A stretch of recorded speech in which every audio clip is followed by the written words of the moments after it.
Join me, Zahir Basa, every Monday to Friday from 2 to 4 p.m. The Social Network. So, welcome back. It is a Social Network. Let's just jump straight into it. We have brother Ismail, Ganie, who is a producer and cast member of a project called VHS, or Closer, VHS-style adventure, written and directed by Renaldo, Kell from the Newlands. So let's jump into it. Now, we spoke about the idea. A film was made with the whole notion of incorporating the crisis that we're having here in the country of load shedding and turning it into a post-apocalyptic sort of world story. You just take a camera and you film South Africa, bruh. Same thing, boss. That's it. Just film. Just film. We've got it. We've got all the stock footage for the past 3 years. Dude, you have no idea. I've told so many people just during lockdown, send up your drone and just record the empty streets. And that is perfect stock footage, dude, because in order to get that type of footage, you need to actually close off streets. I think that costs money. You have to apply to the municipality, and that was free to do at that stage.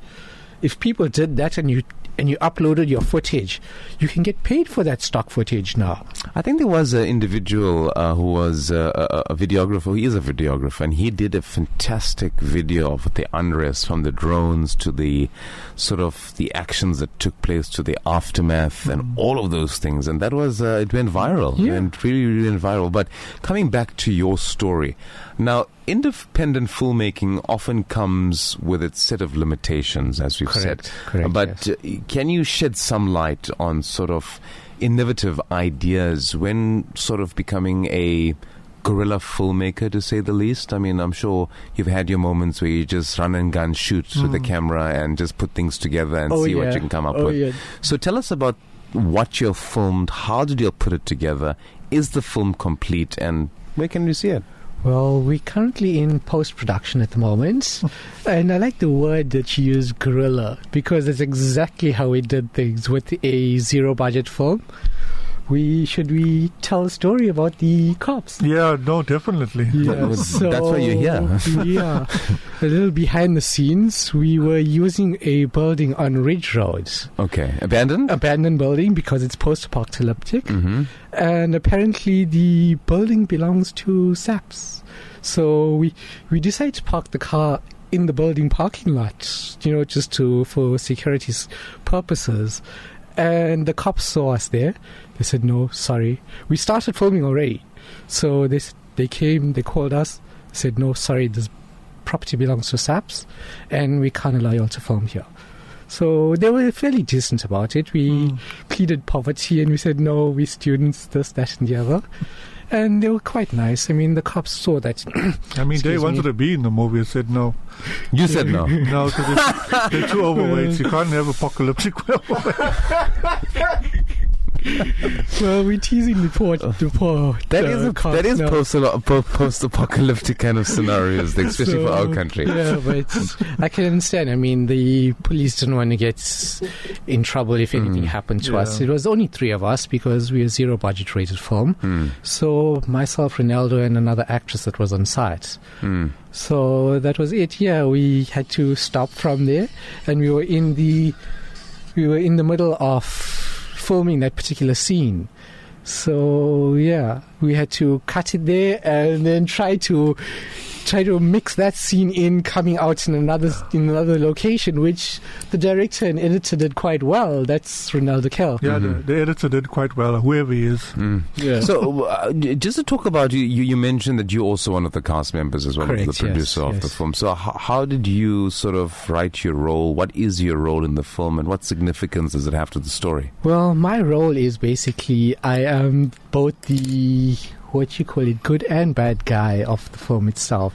I start off with good intentions, my character, and his good intentions turns very poor.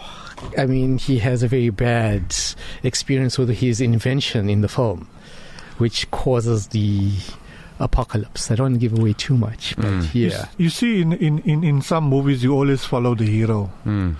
Yeah, we're not following the hero. We're following the architect of the apocalypse. which I call him the architect. He's trying to redeem himself, you see. So he's the anti-hero, basically. I won't even call him an anti-hero. I don't even think he's a hero. He's just a guy trying to do the right thing because he caused so much problems for us. I don't know why he's still alive in the movie, but anyway. Had to survive. So you basically give the ending away. No, but it's nice to see that, you're getting excited when you write stuff like this. But, you have a lot of youngsters who also want to become digital creators and sort of, inverted commas, filmmakers. But how would you define filmmakers in today's day and age? Because now it's very loosely thrown around. Yeah, it's difficult to define that. A filmmaker usually is someone that can put together a movie, and whatever the budget, whether there's no budget or a lot of budget, doesn't matter.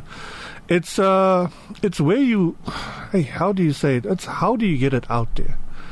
It's kind of like if you get students that will put something together, they'll like play around, they'll edit or whatever the case may be.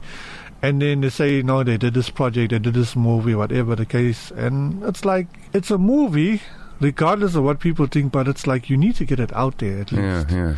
And I feel that YouTube, sometimes YouTube is a good place to start, but it's run its course. Because there's so many digital distributors that you can actually go to and get your movie out there and all that stuff. You know? So it's easy. Yeah. So I think you've definitely made mention of, it's getting a team together is one thing. It's not an easy task to sort of come together. Say you have a common vision, then you have to train actors, rehearse, go to the locations, get your camera sorted out, get the lighting sorted out, get the script on point. It's not easy. No. I mean, I've been with you guys on projects like this, and it's not an easy task. It's not glitz and glam as people would think it is. There's a lot of hard work. Correct. There's a lot of days where you pull out your hair and all of those things. But it's rewarding because you're bringing an idea to life in a visual format and you're sharing it with the world.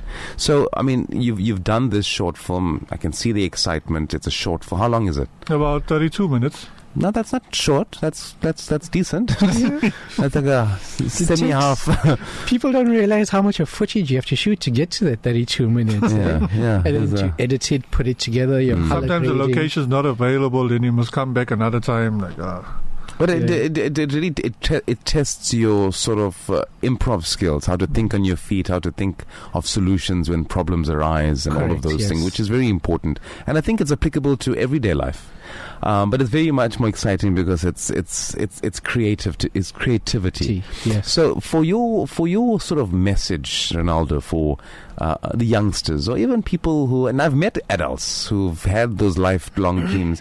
I wish I could have become an actor, or I want to get involved in film, or I wish I could have one part here, and all of that stuff. And the reality is actually it is happening for our people within the communities. Correct, and we've met people within the industries that from all walks of life appear on screen and had their taste of it. But for those guys and ladies and girls and boys who want to sort of get into the industry, whether it's for fun or as a profession or as a career, what advice can you give them, Renaldo? I think they need to just take their phones and start filming themselves, especially those who want to be actors. They need to do something with it and post it on social media wherever they can. Or if they think they good at acting, I mean, they need to join agencies at least. There's plenty of agencies in Durban and all that stuff. But they need to, besides joining agencies, they need to put themselves out there. Like for people that want to make movies, they just need to do it. They mustn't make any excuses. Because when you're starting out, you don't need money to do things. You just need the people that's going to be dedicated to you. Hey, let's do one weekend, let's film something, let's put it together. If you don't know how to edit, there's YouTube tutorials. You can learn from that, It's so easy. I mean, it's so easy to get information, let's put it like that. But they need to do something. The problem with us, whether you're young or old, we like to make excuses, Hey, I've got a family to look after, no time and whatnot. No, there's always time. You have to make time. If you really want something, you have to make time. Well said. What about you, Ismail? I would agree with Renaldo. The first thing I would say is join an agency, get your headshots and everything done. and then see what classes are out there. Get into a small acting class, get a little bit of experience, so you know what's going to happen on set, what's expected of you, to project your voice, get your enunciation right, so people can understand you on camera as well, and then you go from there. So there's a whole course into it. I want to know, for our listeners, are they interested in getting to do acting class? Let us know on 0609041056. We've got a few minutes left, so talk to us about the post-production process. You got pre-production, production, post-production. That's the whole process of filmmaking. I can see you shaking your head there, Renaldo. The stressful part of it. The fun part's over. Now it's the grueling part. Yes, that's so. Talk to us about what. I think, but actually, talk to us about the 3 steps. You get pre-production, you get the production, and then you get post-production. So tell us what the pre-production process is. For us, pre-production was mostly coming up with the story, getting the locations, doing casting for the female actor that plays in the movie as well. And then obviously productions, filming everything, getting it done, and then post-production with the editing and all that stuff. You see what was the issue with this movie? Not the issue, what was the advantage with this movie? The sound around us doesn't matter, because we take everything out and we put our own sound in. Because when you film in apocalyptic, you can't have cars driving past in the background. So sound-wise, I had to really work hard on sound design in this movie, because it was kind of like almost a nightmare. Because you have to bring everything back, and then the person walking, you have to bring that sound back. You have to put that sound in.